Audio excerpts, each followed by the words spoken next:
ان الحمد للہ اما بعد اعوذ باللہ من الشیطان الرجیم بسم اللہ الرحمن الرحیم سورۃ البقرہ آیت نمبر 125۔ وَإِذْ اور جب جعلنا ہم نے بنایا البیت وَإِذْ جعلنا البیت اور جب ہم نے بنایا خانہ کعبہ کو مثابۃ للناس لوگوں کے جمع ہونے کی جگہ وامنا اور امن کی جگہ واتخذوا اور تم بناؤ من مقام ابراہیم مصلی مقام ابراہیم کو نماز کی جگہ وعہدنا اور ہم نے حکم دیا الی ابراہیم ابراہیم علیہ السلام کو و اسماعیل اور اسماعیل علیہ السلام کو اور طہرا یہ کہ وہ پاک صاف رکھے بیتیا میرے گھر کو للطائفین طواف کرنے والوں کے لیے والعاکفین اور اعتکاف کرنے والوں کے لیے والرکع السجود اور سجدہ کرنے والوں کے لیے یعنی نماز پڑھنے والوں کے لیے۔ وَإِذْ جَعَلْنَا اور جب ہم نے بنایا البیت مثابۃ للناس خانہ کعبہ کو لوگوں کے جمع ہونے کی جگہ وامنا اور امن کی جگہ واتخذوا اور تم بناؤ من مقام ابراہیم مصلی مقام ابراہیم کو نماز کی جگہ وعہدنا اور ہم نے حکم دیا الی ابراہیم ابراہیم علیہ السلام کو و اسماعیل اور اسماعیل علیہ السلام کو اور طہرا یہ کہ وہ پاک صاف رکھے بیتیا میرے گھر کو للطائفین طواف کرنے والوں کے لیے والعاکفین اور اعتکاف کرنے والوں کے لیے والرکع السجود اور سجدہ کرنے والے یعنی نماز پڑھنے والوں کے لیے۔ اللہ تبارک تعالیٰ اس آیت میں یہ بات فرما رہے ہیں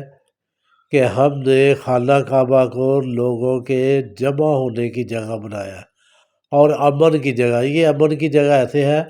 کہ اس جگہ میں کوئی کسی کے ساتھ لڑائی جھگڑا نہیں کرتا، کوئی اپنا بدلہ یاد نہیں رکھتا، بدلہ لینے کی کوشش نہیں کرتا، اور یہ ایسی امن کی اور ایسی جمع ہونے والی جگہ ہے کہ بیان سے باہر ہے۔ یعنی کہ جو ایک بار حج کر کے آتا ہے چاہے جوانی میں یا بڑھاپے میں، اس کا بار بار دل کرتا ہے کہ میں پھر ایک بار حج کر کے آؤں، پھر حج کر کے آؤں۔ تو یہ بار بار جو جمع ہونے کی جگہ ہے نا، اس کو مثابتاً کہتے ہیں کہ جہاں پہ بار بار جانے کو پھر دل کرتا ہو۔ تو اللہ تبارک تعالیٰ نے اس میں بتایا ہے کہ مقام ابراہیم پہ جو ہے نا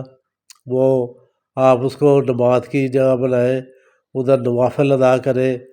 اور یہ طواف کی جگہ تو ہے ہی ہے۔ اور اللہ تعالیٰ نے فرمایا کہ میں نے ابراہیم علیہ السلام کو اور اسماعیل علیہ السلام کو ان دونوں کو حکم دیا کہ میرے گھر کو پاک صاف رکھو ان لوگوں کے لیے جنہوں نے طواف کرنا ہے، جنہوں نے اعتکاف کرنا ہے، اور جنہوں نے اس میں نمازیں ادا کرنی ہے۔ اللہ تبارک و تعالیٰ سے دعا ہے اللہ تبارک و تعالیٰ ہمیں بار بار حج کی سعادت نصیب فرمائے۔ ادھر بیٹھ کے بیان کرنے میں اور ادھر جا کے محسوس کرنے میں بہت فرق ہے۔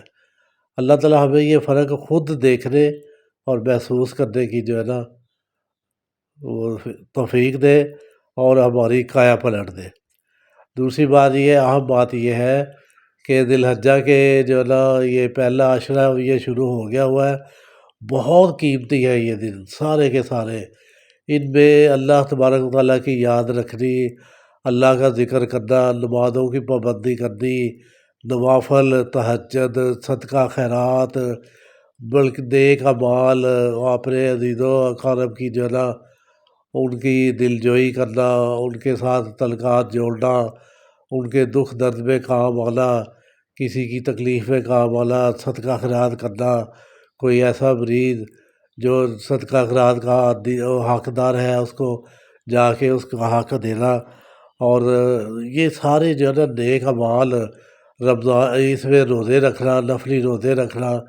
لوگوں کو جو ہے نا صدقہ خیرات کے ذریعے ان کی مدد کرنا، بہت جو ہے نا یہ نیک اعمال ہے، اور یہ بار بار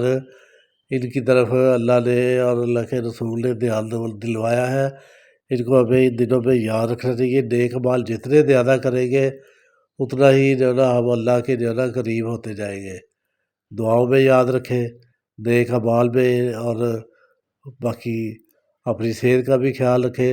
اور نیکی کے کاموں میں بڑھ چڑھ کر حصہ لیں۔ السلام علیکم ورحمۃ اللہ۔